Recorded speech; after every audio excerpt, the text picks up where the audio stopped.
இந்த நாளிலே நாம் சற்று நேரம் தியானிப்பதற்காக யோவான் எழுதின சுவிசேஷம் 8வது அதிகாரம், 8ஆம் அதிகாரத்தை எடுத்துக்கொள்ளுங்கள். அந்த யோவான் சுவிசேஷம் 8ஆம் அதிகாரத்தில் 31, 32 வசனங்கள்.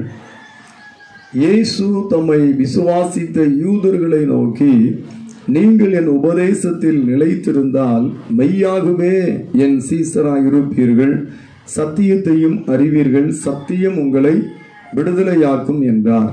ஆண்டவர் திரளான ஜனங்கள் தன்னை சூழ்ந்து வரும்போது அவர் வேத வசனங்களை போதித்து கொண்டே இருந்தார். பைபிள்ல நம்ம பார்க்கிறோம், இயேசு கிறிஸ்துவானவருடைய ஊழியத்தை பற்றி நம்ம பார்க்கும்போது பிரதானமாய் கர்த்தர் செய்த காரியம் என்னன்னா, அவர் ஜனங்களுக்கு வேதத்தை போதித்து கொண்டே இருந்தார். தேவனுடைய ராஜ்யத்தை குறித்து திட்டமாய் ஜனங்களுக்கு போதித்தார்.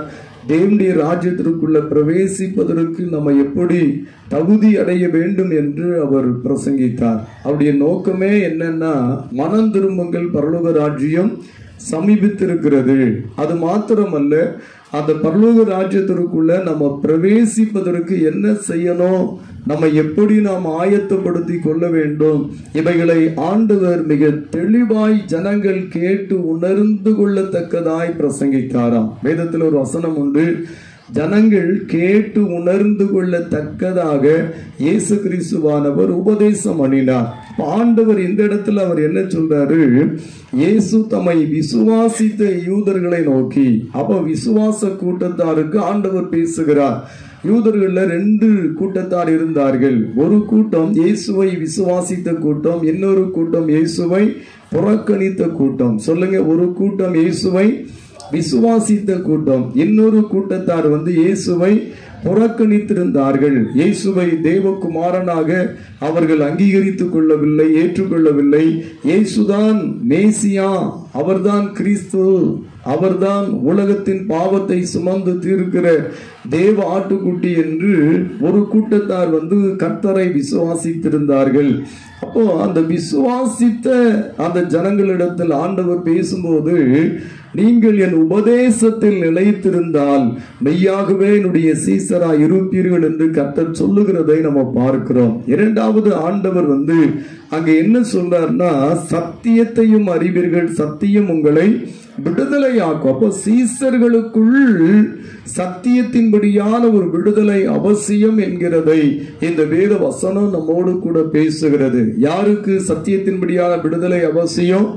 சீசர்களுக்கு தான் சத்தியத்தின்படியான விடுதலை அவசியம். பொதுவாக பாவ மன்னிப்பு என்பதும் விசுவாசம் என்பதும் ஆண்டவருக்குள்ளாக மனம் திரும்புதல் என்பதும் மறுரூபமாக்கப்படுகிறது. இந்த மாதிரி ஏராளமான காரியங்களை வேதத்துல நம்ம பார்க்கிறோம். இயேசு கிறிஸ்து தான் என்னுடைய இரட்சகர் என்று தன் இருதயத்திற்குள் இயேசு கிறிஸ்துவை ஏற்றுக்கொள்ளுகிற எந்த மனுஷனாயிருந்தாலும் அவன் செய்த பாவத்திலிருந்து அவன் விடுதலையாக்கப்படுகிறான். ஏன்னா அதற்கு கீழே ஒரு வசனத்தை நம்ம பார்க்கிறோம். 34ஆம் வசனத்தை நீங்க பாருங்க. இயேசு அவர்களுக்கு பிரதித்திரமாக, பாவம் செய்கிறவன் எவனும் பாவத்திற்கு அடிமையா இருக்கிறான் என்று மெய்யாகவே மெய்யாகவே உங்களுக்கு சொல்லுகிறேன். அதற்கு கீழாக நம்ம வாசித்தோம்னா, அடிமையானவன் என்றென்றைக்கும் வீட்டிலே நிலைத்திரான், குமாரன் என்றைக்கும் நிலைத்திருக்கிறார். ஆகையால் குமாரன் உங்களை விடுதலையாக்கினால் மெய்யாகவே விடுதலை ஆவீர்கள். அப்போ பாவிகள் குமாரனால் விடுதலையாக்கப்படுகிறார்கள். பாவிகள் அப்படின்னா பாவத்திலேயே வாழ்ந்து கொண்டிருப்பவர்கள் ஆண்டவராகிய இயேசு கிறிஸ்துவாலே அவர்கள் விடுவிக்கப்படுகிறார்கள். குமாரனாகிய இயேசு கிறிஸ்துவை ஒரு மனிதன் விசுவாசிக்கிற போது அவன் செய்த பாவ அடிமைத்தனத்தில் இருந்து குமாரனாலே விடுதலையாக்கப்படுகிறான். அப்பதான் அவன் சீசனாய் மாறுகிறான். இயேசு கிறிஸ்துவால் பாவம் மன்னிக்கப்பட்டவன், இயேசு கிறிஸ்துவால் பாவத்தின் அடிமைத்தனத்திலிருந்து மீட்கப்பட்டவன் இயேசு கிறிஸ்துவனுடைய சீசனாய் மாறுகிறான். அப்ப இந்த சீசர்களுக்கு தேவனுடைய வார்த்தை சொல்லுகிற காரியம் என்ன அப்படின்னு சொன்னா, தம்மை விசுவாசித்திருந்த அந்த யூதர்களுக்கு ஆண்டவர் சொல்லுகிறார், நீங்கள் என் உபதேசத்தில் நிலைத்திருந்தால் மெய்யாகவே என்னுடைய சீசர்களாக இருப்பீர்கள். அப்போ உபதேசத்துல ஒரு மனிதன் நிலைத்திருக்கிற போதுதான் அவன் ஆண்டவராகிய இயேசு கிறிஸ்துவினுடைய சீசன் என்று அழைக்கப்படுகிறான்.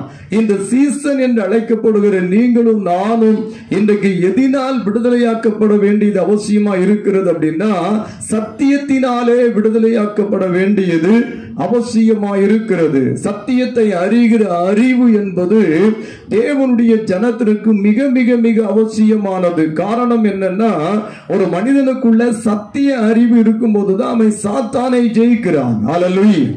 சத்திய அறிவு ஒரு மனுஷனுக்குள்ள இல்லைன்னா அவன் சாத்தானையும் ஜெயிக்க முடியாது, கூட இருக்கிற மனுஷனையும் ஜெயிக்க முடியாது. ஹல்லேலூயா.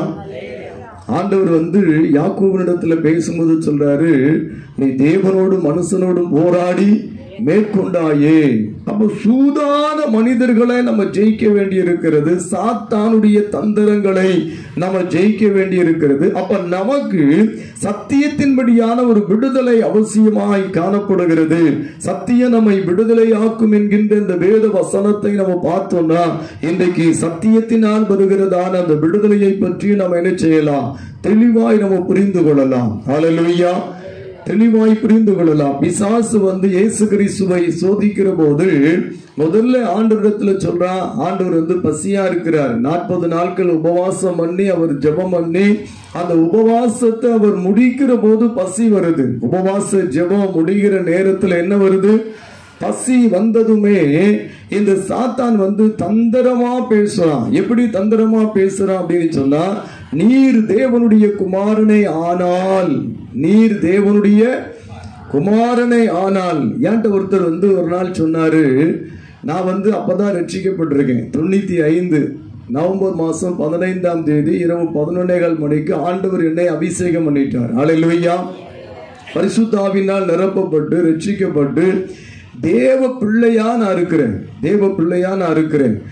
அப்போ ஒருத்தர் என்கிட்ட பேசும்போது, அவர்கிட்ட நான் பேசிட்டு இருக்கும்போது அவர் சொல்றாரு, யோபு புஸ்தகத்துல ஒரு வசனம் இருக்கு. என்ன வசனம்னா, அவனுடைய இளவயதின் பாவங்கள் அவன் எலும்புகளோடு சேர்ந்து படுத்துக்கொள்ளுன்னு ஒரு வசனம் இருக்கு யோபு புஸ்தகத்துல. அது இப்ப எங்க இருக்குன்னு எனக்கு தெரியல, நான் மறந்துட்டேன். அந்த வசனம் எனக்கு ஞாபகத்தில் இருக்கு. அவர் என்கிட்ட என்ன சொன்னாரு, அந்த வசனத்தின் இருப்பிடத்தை மட்டும் சொன்னார். வசனத்தின் இருப்பிடம் தான் தெரியல, யோபு புஸ்தகத்துல அந்த வசனத்தினுடைய இருப்பிடம் மட்டும் சொல்லிட்டு, இந்த வசனத்தின்படிதான் நீ இருக்கிறாய்ன்னு கர்த்தர் சொல்றாருன்றார். என்ன சொல்லிட்டாரு, இந்த வசனத்தின்படிதான் நீ இருக்கிறான்னு கர்த்தர் சொல்லிட்டார். நான் உடனே எனக்கு பெரிய ஆசை. என்ன ஆசைன்னா, ஆண்டவர் எனக்கு அந்த வசனத்துல என்னமோ பெருசா வச்சிருக்கிறாரு, பெரிய கிரீடத்தை வச்சிருக்கிறாரு, மலையளவு அந்த தங்கத்தை வச்சிருக்கிறாரு, மலையளவு நல்ல ஆசீர்வாதத்தை வச்சிருக்கிறாரு. வேகமா ஓடி போய் வீட்டுல போய் பைபிள் எடுத்து, மெஞ்ஞானத்துல இருக்கும்போது பைபிள் எடுத்து திறந்து அந்த வசனத்தை பார்க்கிறேன். அந்த வசனம் இப்படி போட்டிருக்கு, அவனுடைய இளவயதின் பாவங்கள் அவனுடைய எலும்புகளோடு சேர்ந்து படுத்துக்கொள்ளு போட்டிருக்கு. அப்போ உட்கார்ந்து யோசித்தேன். எப்படி யோசித்தேன்னா, நான் ரட்சிக்கப்பட்டிருக்கேன். பைபிள்ல எலிசாவினுடைய எலும்புகளை பற்றி பார்த்தோம்னா, எலிசாவின் எலும்பின் மேலேயும் பரிசுத்த ஆவியானவர் இருந்தார். ஹல்லேலூயா. எலிசாவினுடைய எலும்பின் மேல் போடப்பட்ட ஒரு பிரேதம், ஒரு மனுஷன், செத்த மனுஷன் உயிரோடு எழும்பி ஓடிட்டான். ஹல்லேலூயா. அப்ப அவனுடைய எலும்புகளிலே பரிசுத்த ஆவியானவர் இருந்தார் என்று வேதத்தில் வாசிக்கிறோம். இன்னும் கூட நீங்க எரேமியாவோட ஒரு வசனத்தை பார்த்தீங்கன்னா, எரேமியாவுடைய எலும்புகளுக்குள்ள தேவனுடைய வார்த்தை அக்னியா இருந்துச்சாம். ஹல்லேலூயா. அந்த எரேமியால சாதாரணமான ஒரு ஊழியக்காரன் இல்ல, அவன் எலும்புகளுக்குள்ள அந்த மஞ்சைன்னு சொல்லுவோம் தானே, அந்த எலும்புகளுக்குள்ள கூட தேவனுடைய வசனம் அக்னியா இருந்துச்சாம். ஆனா இவர் சொல்றாரு, அவனுடைய பாவங்கள், இளவயதின் பாவங்கள் அவன் எலும்புகளோடு சேர்ந்து என்ன செய்யும், படுத்துக்கிடுவோங்க. அப்ப என்ன அர்த்தம், அந்த வசனத்தின்படி நான் செத்து என்னை அடக்கம் பண்ணாலும் என் எலும்புகள் என்ன இருக்கும் சொல்லுங்க. நான் செத்து என்னை கொண்டு போய் அடக்கம் பண்ணிட்டு அப்புறம் அந்த மண்ணெல்லாம் என்னை தின்றோம், சதையெல்லாம் தின்னு, நரம்பெல்லாம் தின்னு, தொழியெல்லாம் உறிஞ்சி எடுத்துட்டு கடைசியா கிடக்கிற மீதி உள்ள எலும்பு, அந்த எலும்புலயும் என்ன இருக்குன்னு சொல்றாரு, பாவம் இருக்குன்னு சொல்றாரு. நான் உடனே யோசித்தேன், நான் ரட்சிக்கப்பட்டேன், பாவத்தை அறிக்கையிட்டேன், ஜெபம் பண்ணிட்டேன், என் எலும்புகளுக்குள்ள இருக்கிற பாவனாலும் சரி, என் சரீரத்தில் இருக்கிற பாவனாலும் சரி, என் இருதயத்திற்குள்ள ஒட்டிட்டு இருக்கிற பாவமா இருந்தாலும் சரி, எல்லாமே கிறிஸ்து இயேசுவின் இரத்தத்தால கழுவப்பட்டு என் இருதயம் புதுசாயிட்டு சுத்திகரிக்கப்பட்டாயிற்று. அப்ப எனக்குள்ள பரிசுத்த ஆவியானவர் வந்துட்டார். பரிசுத்த ஆவியானவர் வந்துட்டாரு. நான் மணிக்கணக்கா அந்நிய பாஷை பேசி ஜெபிக்கிறவனா இருக்கேன். ஆனா அந்த மனுஷன் என்னை பார்த்து சொல்றாரு, இளவயதின் பாவங்கள் எலும்போடு சேர்ந்து என்ன செய்யும், படுத்துக்கொள்ளும். அப்பதான் சத்திய வெளிச்சம் எனக்குள்ள வந்துச்சு. இந்த மனுஷன் நம்மகிட்ட என்ன செஞ்சிட்டாரு, பொய் சொல்லிட்டாரு, மாய்மாலம் பண்ணிட்டாரு. அடுத்த முறை அவர் வந்தார். நான் விட மாட்டேன், நான் கொஞ்சம் சில விஷயத்துல கொஞ்சம் போராடக்கூடிய குணம் உள்ளவன் தான். அடுத்த முறை வந்தோடனே நான் பேசினேன் அவர்கிட்ட, இந்த தேதியில நான் ரட்சிக்கப்பட்டேன், இந்த தேதியில நான் அபிஷேகம் பண்ணப்பட்டேன், இப்போ நான் அந்நிய பாஷை பேசி மணிக்கணக்கா நான் ஜெபம் பண்ணிட்டு இருக்கேன் அப்படின்னு சொன்ன உடனே அப்புறம் சொல்றாரு, ஆண்டவர் வந்து உன்னை என்னோட சேர்ந்து ஊழியம் பண்ண செய்யறாரு சொல்றாருன்ற. எப்போ எப்போ எப்போ வசனத்தை சுட்டி காண்பிக்கும் போது, வசனத்தின்படி என் வாழ்க்கை மாறி இருக்கு அப்படிங்கிறத சுட்டி காண்பிக்கும் போது திரும்ப சொல்றாரு. முதல்ல சொன்னாரு, உன் பாவம் எலும்புல என்ன செய்யும், படுத்துக்கிடுவோன்னு ஆண்டவர் சொல்றாருன்ட்டார். அப்புறம் இந்த காரியத்தை சொன்ன உடனே ஆண்டவர் உன்னைய என்னோட சேர்ந்து ஊழியம் பண்ண சொல்றாருனாரு. ஆளை விட்டா போதும், போயிட்டேன். கர்த்தருக்கு ஸ்தோத்திரம். இன்றைய வரைக்கும் கர்த்தர் என்னை நடத்துறார். ஹல்லேலூயா. பிசாசு வந்து இயேசு கிறிஸ்துவிடத்துல சொல்ற அந்த வார்த்தையை நீங்க பாருங்க, நீ தேவனுடைய குமாரனை ஆனாள். அப்ப என்ன சொல்றான் பிசாசு, ஒரு மனுஷனுக்குள்ள ஒரு சந்தேகம் என்கின்ற ஒரு விதையை விதைக்கிறான். இயேசு கிறிஸ்துவிடத்திலே வந்து அவன் பேசும்போது இப்படி சொல்லல, நீங்க உண்மையிலே தேவகுமாரன் தான், நீங்க நினைச்சா இந்த கல்லை கூட நினைச்சிடலாம், அப்பமாக்கி சாப்பிட்டுலாம், எதுக்கு இவ்வளவு பசியோட இருக்கிறீங்க அப்படி கூட சொல்லிருக்கலாம் தானே, சொல்லிருக்கலாமா இல்லையா? ஏன்னா எனக்கு அந்த நபர் சொன்ன அந்த வார்த்தை உடனே சந்தேகத்தை உண்டாக்கிட்டு. ஹல்லேலூயா.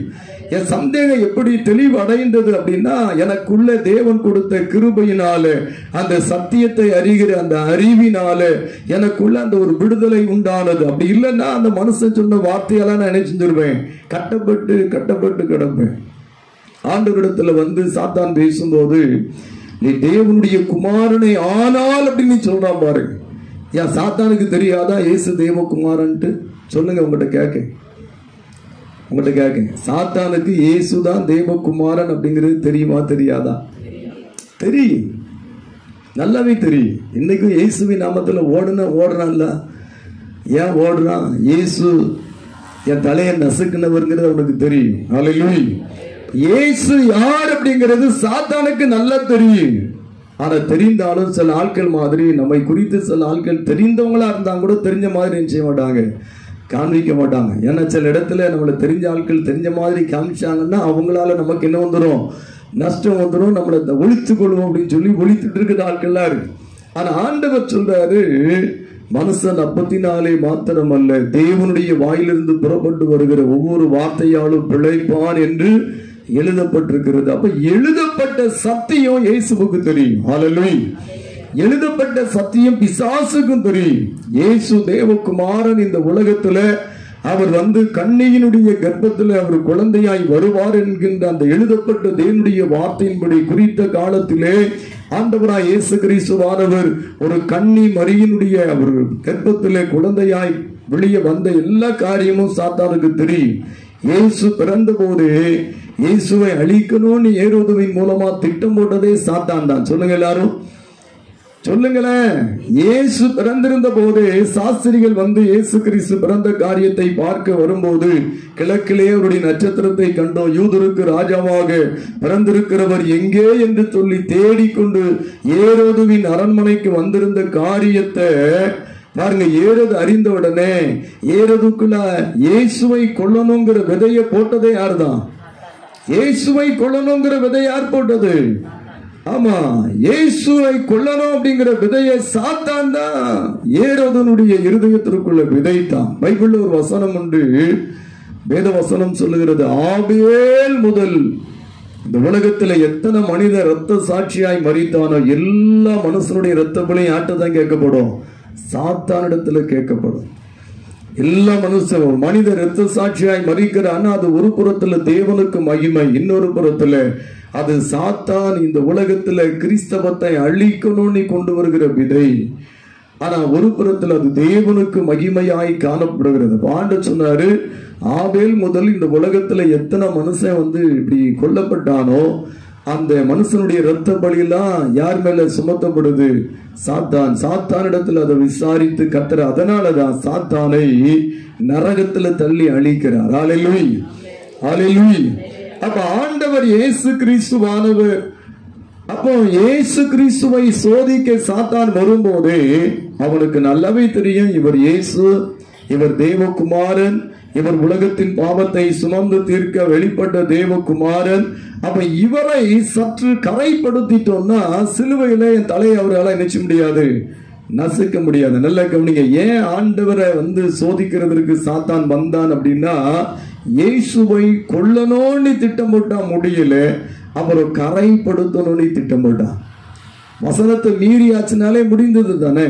நீங்க யோசிச்சு பாருங்க, இந்த உலகத்துல மாம்சத்துல வெளிப்பட்ட எந்த மனுஷன், எப்பேற்பட்ட எவ்வளவு பெரிய மனுஷனா அந்த உலகத்துல இருக்கிற எல்லா மனுஷர்களுக்குள்ளேயும் மாம்சத்துல வெளிப்பட்டு தேவனுடைய வசனத்தின்படியே வாழ்ந்து தேவனுடைய கட்டளைகளை எல்லாம் கை கொண்டு சிலுவையின் மரண பரியந்தமும் வசனத்தை கீழ்ப்படிந்த ஒரே மனிதன் இயேசுதான். ஹல்லேலூயா, ஒரே ஒருவர் இயேசு கிறிஸ்துதான். அதனாலதான் சாத்தான் என்ன செய்றான்னா, அவரை கொஞ்சம் கரைப்படுத்திட்டோம்னா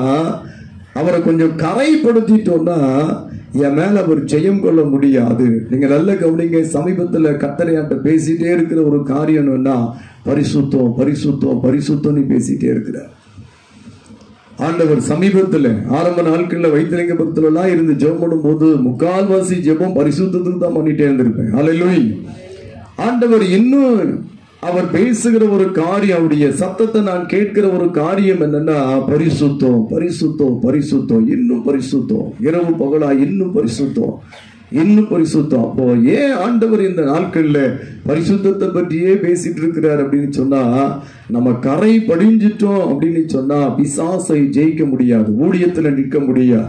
ஆனா தேவனுக்கு முன்பதாக நம்முடைய இருதயம், நம்முடைய சரீரம், ஆவி, ஆத்துமா அது தேவனுக்கு உகந்த பரிசுத்தம் உள்ளதா இருந்துச்சுன்னா ஊழியத்துல இன்னும் தேவனுடைய பிரீதான மகிமையை பார்க்க முடியும். ஹல்லேலூயா, சொல்லுங்க ஹல்லேலூயா.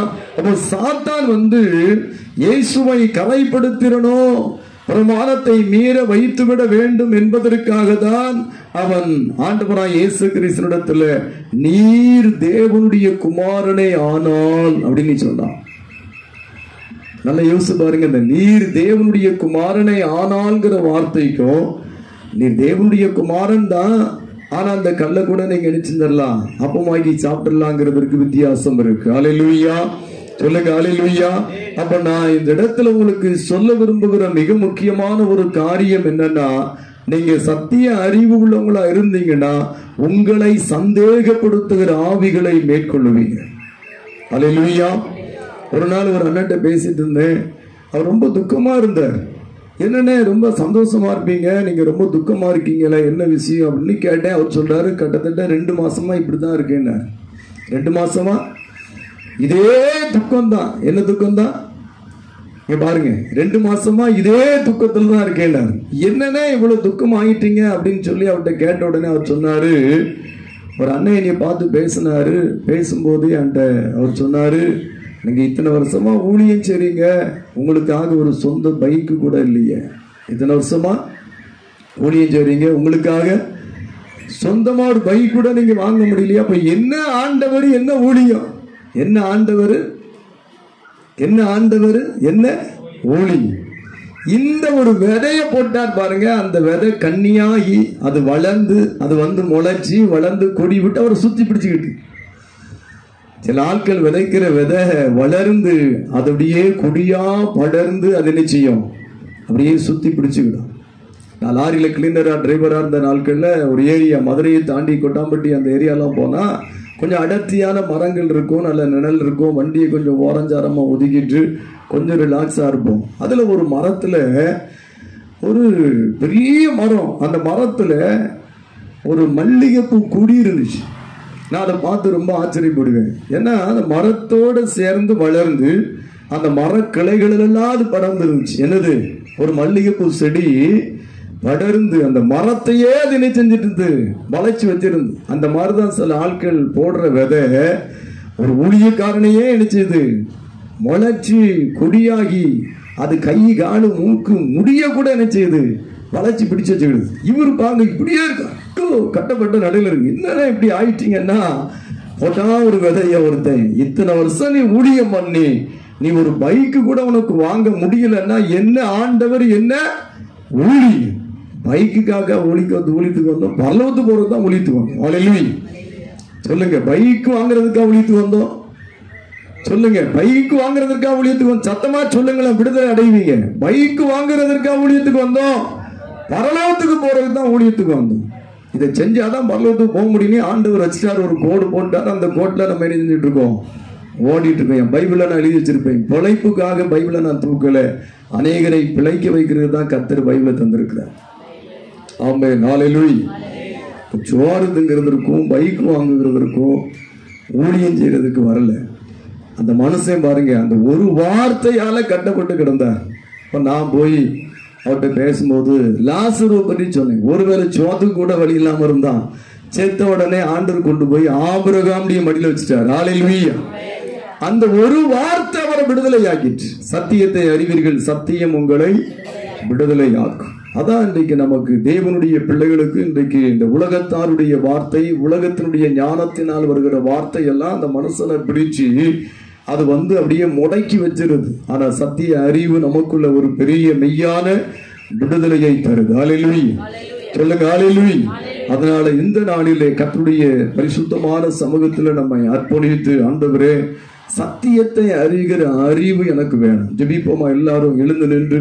பரலோகத்தின் தேவனுடைய பரிசுத்தமான வார்த்தைகளை அறிகிற அறிவு நமக்குள்ள வந்துச்சுன்னா, இந்த உலகத்துல இருந்து சத்துரு போடுகிற எந்த விதையும் நம்ம என்ன செய்யாது, பிடித்து வைக்க முடியாது, கட்டி வைக்க முடியாது. நாம் விடுதலை பெற்ற அருமையான தேவ பிள்ளைகளாய் நாம் வாழும்படிக்கு, சீசர்களாய் வாழும்படிக்கு, சத்தியத்தை அறிவீர்கள், சத்தியம் உங்களை விடுதலையாக்கும் என்ற வல்லமையான தேவ வார்த்தையின்படி கர்த்தர் நம்மை அற்புதமாக அவருடைய சத்தியத்தினால் விடுதலையாக்கி நடத்தும்படி எல்லாரும் நம்ம ஜெபிப்போம். ஆண்டவரே, இன்னும் உடைய வசனத்தின் அறிவு, இன்னும் சத்தியத்தை அறிகிற அறிவு எனக்குள்ள வரட்டும். ஆண்டவரே, நான் உபதேசத்திற்கு செவி கொடுத்து ஆண்டவரே உடைய சீசனாக நிலைத்திருந்து ஆண்டவரே சத்தியத்தை அறிகிற அந்த மெய்யான அறிவினால் நிறைந்து ஆண்டவரே இந்த உலகத்தின் காரியங்களை நான் மேற்கொண்டு மகிழ்ந்திருக்கத்தக்கதாக பரலோகத்தின் தேவன் தாமே இந்த நாளில் என்னை ஆசீர்வதிக்கிறதற்காக எல்லாரும் ஜெபம் பண்ணுவோம். கொஞ்ச நேரம்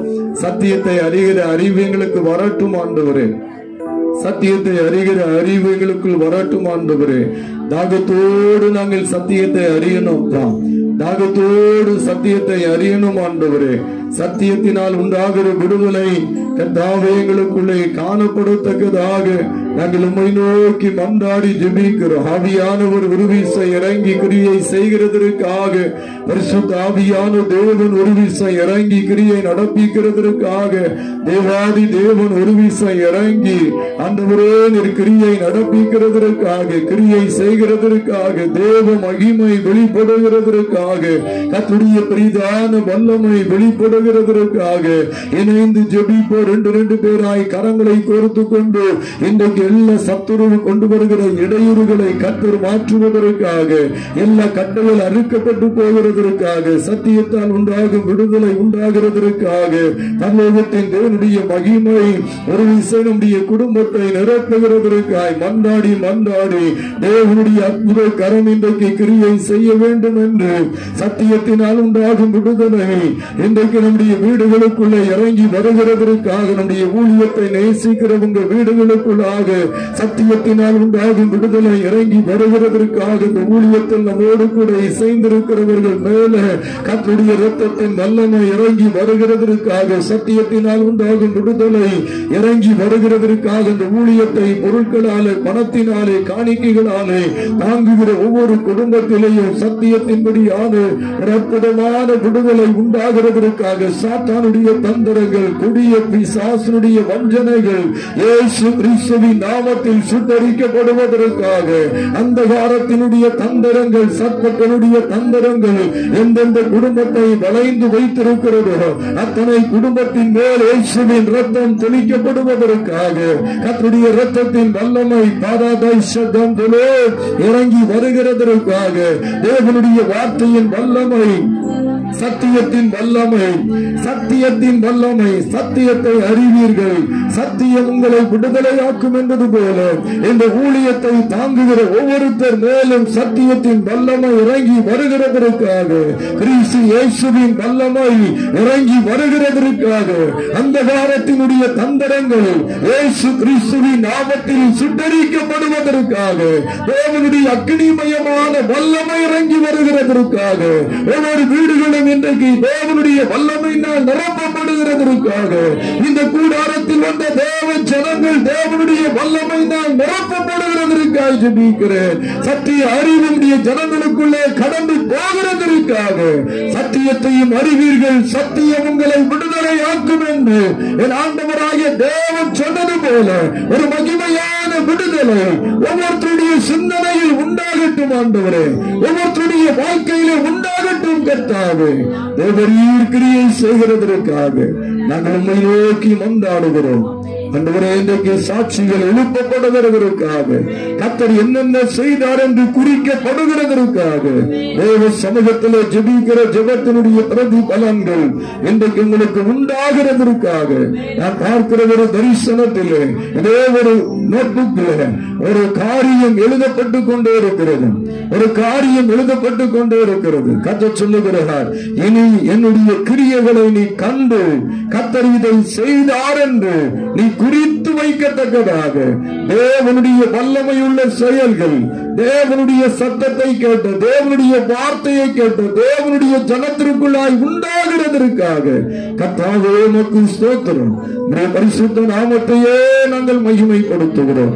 நான் அப்பிரயோஜனமானவன், கடமையை மாத்திரம் செய்கிறேன். கர்த்தாவே எல்லா துதி கன மகிமை உமக்கு தருகிறேன். விசேஷமா இன்றைக்கு சன்னிதானத்தில் வந்தவுடைய பிள்ளைகள் ஒருத்தர் கூட வெறுமையாய் போகாதபடிக்கு மெய்யாகவே இஸ்ரவேலின் தேவனாகிய கர்த்தர் அன்னாளுடைய சத்தத்தை கேட்டு அன்னாளை கர்ப்பவதியாக்கி குழந்தை பாக்கியத்தை கொடுத்து அவள் இனி துக்கமுகமாய் இருக்க கூடாது என்று ஆசீர்வதித்தது போல கர்த்தாவேண்டிய பிள்ளைகள் இனி துக்கமுகமாயிராதபடிக்கு இவர்களுக்குள்ளே துக்கத்தை விதைத்த சாத்தானின் தந்திரங்கள், இவர்களுக்குள்ளே கவலையை விதைத்த சாத்தானின் கொடிய தந்திரங்கள் இயேசு கிறிஸ்துவின் அதிகாரமுள்ள நாமத்தில் அளிக்கப்படுவதாக என்று நான் ஜெபிக்கிறேன். உங்களுடைய பிள்ளைகள் உமக்குள் சந்தோஷமாயிருக்கும்படி என் ஆண்டவர் சத்தியத்தினால் உண்டாகும் விடுதலையை கொடுத்து நீர் ஆசீர்வதிக்கிறதற்காக ஸ்தோத்திரம். ஆண்டவரே உமக்கு நன்றி. பலத்த கரத்தை வல்லமை குழுப்பு கொடுத்து நான் ஜெபிக்கிறேன். இயேசு கிறிஸ்துவின் நாமத்தில் வேண்டுகிறேன் பிதாவே.